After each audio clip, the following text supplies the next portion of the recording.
Did infamous Tuskegee study cause lasting mistrust of doctors among blacks? There is no question that the Tuskegee study is one of the most horrific examples of unethical research in recent history.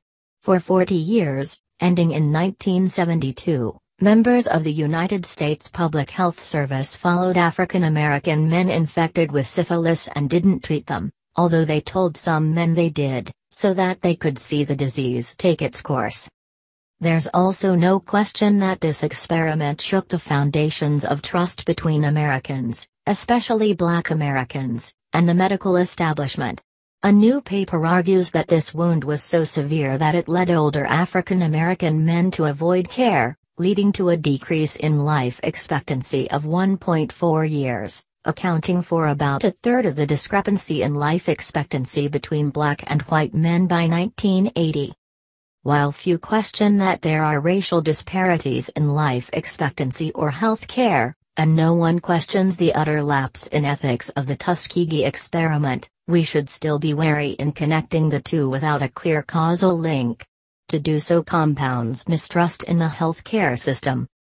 The recent study, published by the National Bureau of Economic Research as a working paper, meaning it has not yet undergone full peer review, combined data on mistrust of doctors from the General Social Survey, healthcare utilization from the National Health Interview Survey and mortality data from the Centers for Disease Control and Prevention. They then used sophisticated statistical techniques to test for how these three variables might be related. The researchers found that after 1972, when much of the truth behind Tuskegee was revealed, mistrust among African Americans toward the medical profession spiked. They found that use of the health care system fell, and that mortality increased years later. They hypothesized that each factor led to the next. The news caused African Americans to doubt the healthcare profession was interested in their well-being. They stopped going to the doctor, and this led to earlier deaths. They even showed that the closer you lived to Macon County, Alabama, where the study took place, the greater the effect. This is an impressive paper. Although establishing causality in a study like this is nearly impossible, the authors anticipated many potential critiques. They did tests to account for migration. They looked at other measures of mortality.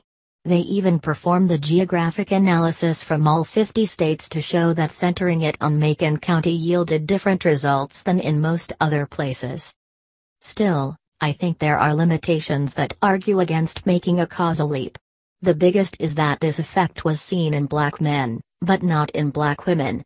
The authors posit that this might be because women are forced to engage in the healthcare system, during childbirth, in ways that men are not, and that this led to a greater level of trust. But this dynamic isn't assured.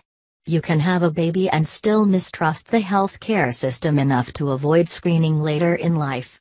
I find it hard to believe that black men and women didn't share their fears and mistrust of the system with each other.